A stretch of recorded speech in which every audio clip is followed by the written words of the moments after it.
Summa Theologica, pars Prima, on Man, by Saint Thomas Aquinas. Translated by the Fathers of the English Dominican Province. Question 83. Of Free Will, in 4 Articles. We now inquire concerning free will.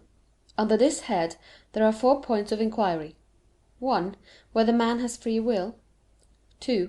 What is free will? A power, an act, or a habit? 3.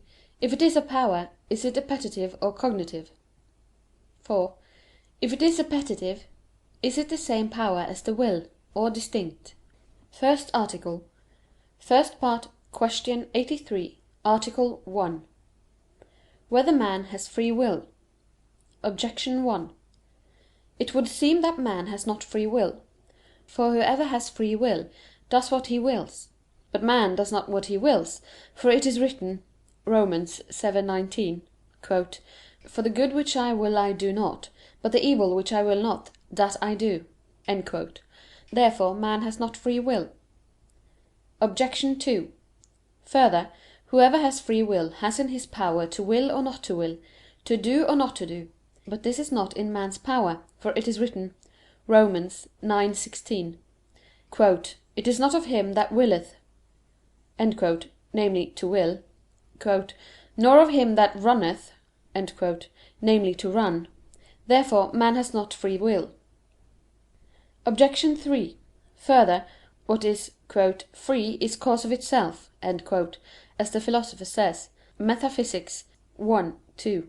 Therefore what is moved by another is not free. But God moves the will, for it is written, Proverbs 21:1, "The heart of the king is in the hand of the Lord; whithersoever he will he shall turn it," and Philemon 2:13, "It is God who worketh in you both to will and to accomplish." Therefore man has not free will. Objection 4. Further, whoever has free will is master of his own actions. But man is not master of his own actions, for it is written, Jeremiah 10:23, "The way of a man is not his, neither is it in a man to walk." Therefore man has not free will. Objection 5. Further, the Philosopher says, Ethic. iii, 5, "According as each one is, such does the end seem to him." But it is not in our power to be of one quality or another, for this comes to us from nature. Therefore it is natural to us to follow some particular end, and therefore we are not free in so doing. On the contrary, it is written, Sirach 15:14, "God made man from the beginning, and left him in the hand of his own counsel," and the gloss adds, "that is of his free will." I answer that, Man has free will, otherwise counsel, exhortations, commands, prohibitions, rewards, and punishments would be in vain. In order to make this evident, we must observe that some things act without judgment, as a stone moves downwards, and in like manner all things which lack knowledge; and some act from judgment, but not a free judgment, as brute animals. For the sheep, seeing the wolf, judges it a thing to be shunned, from a natural and not a free judgment, because it judges, not from reason, but from natural instinct. And the same thing is to be said of any judgment of brute animals. But man acts from judgment, because by his apprehensive power he judges that something should be avoided or sought. But because this judgment, in the case of some particular act, is not from a natural instinct, but from some act of comparison in the reason, therefore he acts from free judgment and retains the power of being inclined to various things. For reason in contingent matters may follow opposite causes, as we see in dialectic syllogisms and rhetorical arguments. Now particular operations are contingent, and therefore in such matters the judgment of reason may follow opposite causes, and is not determinative to one.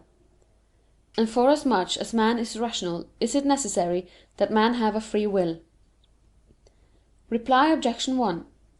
As we have said above (Q. 81, A. 3, ad 2), the sensitive appetite, though it obeys the reason, yet in given case can resist by desiring what the reason forbids. This is therefore the good which man does not when he wishes, namely, "not to desire against reason," as Augustine says. Reply Obj. 2. Those words of the Apostle are not to be taken as though man does not wish or does not run of his free will, but because the free will is not sufficient thereto unless it be moved and helped by God. Reply Obj. 3. Free will is the cause of its own movement, because by his free will man moves himself to act, but it does not of necessity belong to liberty that what is free should be the first cause of itself, as neither for one thing to be caused of another need it be the first cause. God, therefore, is the first cause, who moves causes both natural and voluntary. And just as by moving natural causes, he does not prevent their acts being natural, so by moving voluntary causes he does not deprive their actions of being voluntary, but rather is he the cause of this very thing in them, for he operates in each thing according to its own nature. Reply Obj. 4. "Man's way," is said "not to be his," in the execution of his choice, wherein he may be impeded, whether he will or not. The choice itself, however, is in us, but presupposes the help of God. Reply Obj. 5. Quality in man is of two kinds, natural and adventitious. Now the natural quality may be in the intellectual part, or in the body and its powers. From the very fact, therefore, that man is such by virtue of a natural quality which is in the intellectual part, he naturally desires his last end, which is happiness. Which desire, indeed, is a natural desire, and is not subject to free will, as is clear from what we have said above (Q. 82, Articles 1 and 2). But on the part of the body and its powers, man may be such by virtue of a natural quality, inasmuch as he is of such a temperament or disposition due to any impression whatever produced by corporal causes, which cannot affect the intellectual part, since it is not the act of a corporal organ. And such as a man is by virtue of a corporal quality, such also does his end seem to him, because from such a disposition a man is inclined to choose or reject something. But these inclinations are subject to the judgment of reason, which the lower appetite obeys, as we have said (Q. 81, A. 3). Wherefore this is in no way prejudicial to free will. The adventitious qualities are habits and passions, by virtue of which a man is inclined to one thing rather than another. And yet even these inclinations are subject to the judgment of reason. Such qualities, too, are subject to reason, as it is in our power either to acquire them, whether by causing them or disposing ourselves to them, or to reject them. And so there is nothing in this that is repugnant to free will. Second Article. First Part. Question 83, Article 2. Whether free will is a power? Objection 1. It would seem that free will is not a power, for free will is nothing but a free judgment. But judgment denominates an act, not a power. Therefore free will is not a power. Objection 2. Further, free will is defined as "the faculty of the will and reason." But faculty denominates a facility of power, which is due to a habit. Therefore free will is a habit. Moreover, Bernard says (De Gratia et Lib. Arb. 1 and 2) that free will is "the soul's habit of disposing of itself." Therefore it is not a power. Obj. 3. Further, no natural power is forfeited through sin. But free will is forfeited through sin, for Augustine says that "man, by abusing free will, loses both it and himself." Therefore free will is not a power. On the contrary, nothing but a power seemingly is the subject of a habit. But free will is the subject of grace, by the help of which it chooses what is good. Therefore free will is a power. I answer that, although free will (liberum arbitrium), i.e. free judgment, in its strict sense denotes an act, in the common manner of speaking we call free will, that which is the principle of the act by which man judges freely. Now in us the principle of an act is both power and habit, for we say that we know something both by knowledge and by the intellectual power. Therefore free will must be either a power or a habit, or a power with a habit. That it is neither a habit nor a power together with a habit, can be clearly proved in two ways. First of all, because, if it is a habit, it must be a natural habit, for it is natural to man to have a free will. But there is no natural habit in us with respect to those things which come under free will. For we are naturally inclined to those things over which we have natural habits, for instance, to assent to first principles; while those things to which we are naturally inclined are not subject to free will, as we have said of the desire of happiness (Q. 82, AA. 1, 2). Wherefore it is against the very notion of free will that it should be a natural habit; and that it should be a non-natural habit is against its nature. Therefore in no sense is it a habit. Secondly, this is clear because habits are defined as that "by reason of which we are well or ill disposed with regard to actions and passions" (Ethic. ii, 5). For by temperance we are well disposed as regards concupiscences, and by intemperance ill disposed; and by knowledge we are well disposed to the act of the intellect, when we know the truth, and by the contrary ill disposed. But the free will is indifferent to good and evil choice. Wherefore it is impossible for free will to be a habit. Therefore it is a power. Reply Obj. 1: It is not unusual for a power to be named from its act; and so from this act, which is a free judgment, is named the power which is the principle of this act. Otherwise, if free will denominated an act, it would not always remain in man. Reply Obj. 2: Faculty sometimes denominates a power ready for operation, and in this sense faculty is used in the definition of free will. But Bernard takes habit, not as divided against power, but as signifying a certain aptitude, by which a man has some sort of relation to an act. And this may be both by power and by habit: for by a power man is, as it were, empowered to do the action, and by the habit he is apt to act well or ill. Reply Obj. 3: Man is said to have lost free will by falling into sin, not as to natural liberty, which is freedom from coercion, but as regards freedom from fault and unhappiness. Of this we shall treat later, in the treatise on Morals in the second part of this work. First to second part. Q. 85, sequel, Q. 109. Third article. First part, Q. 83, Article 3. Whether free will is an appetitive power? Objection 1. It would seem that free will is not an appetitive but a cognitive power. For Damascene (De Fide Orth. ii, 27) says that "free will straightway accompanies the rational nature." But reason is a cognitive power.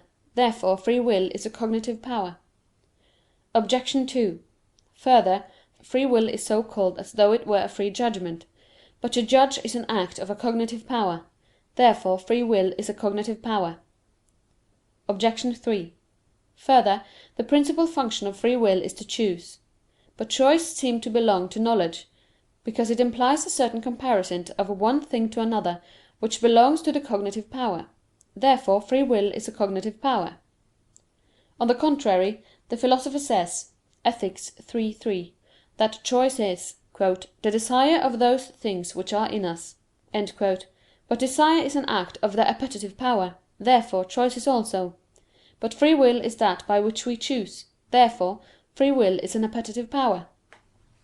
I answer that, The proper act of free will is choice. For we say we have a free will because we can take one thing while refusing another, and this is to choose. Therefore we must consider the nature of free will by considering the nature of choice. Now two things concur in choice: one on the part of the cognitive power, the other on the part of the appetitive power. On the part of the cognitive power, counsel is required, by which we judge one thing to be preferred to another: and on the part of the appetitive power, it is required that the appetite should accept the judgment of counsel.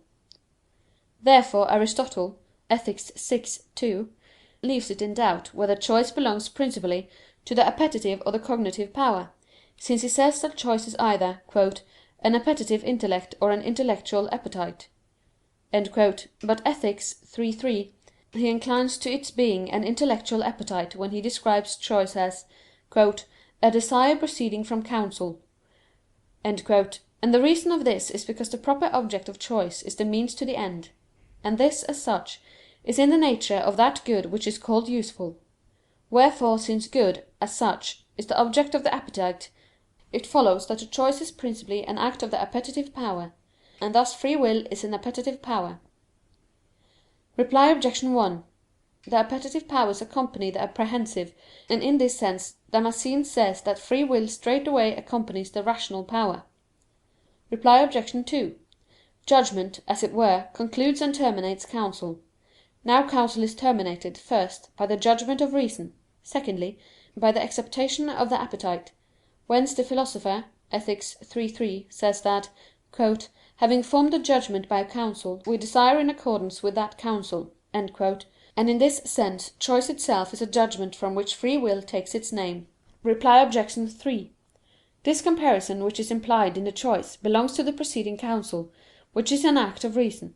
For though the appetite does not make comparisons, yet forasmuch as it is moved by the apprehensive power which does compare, it has some likeness of comparison by choosing one in preference to another. Fourth Article. First Part, Q. 83, Art. 4. Whether free will is a power distinct from the will? Objection 1. It would seem that the free will is a power distinct from the will. For Damascene says (De Fide Orth. ii, 22) that thelesis is one thing and boulesis another. But thelesis is the will, while boulesis seems to be the free will, because boulesis, according to him, is will as concerning an object by way of comparison between two things. Therefore it seems that the free will is a distinct power from the will. Obj. 2: Further, powers are known by their acts. By choice, which is the act of free will, is distinct from the act of willing, because "the act of the will regards the end, whereas choice regards the means to the end" (Ethic. iii, 2). Therefore free will is a distinct power from the will.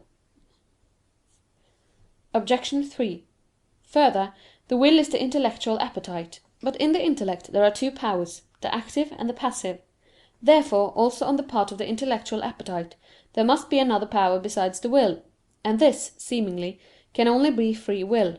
Therefore free will is a distinct power from the will. On the contrary, Damascene says (De Fide Orth. iii, 14): "Free will is nothing else than the will." I answer that, The appetitive powers must be proportionate to the apprehensive powers, as we have said above (Q. 64, A. 2).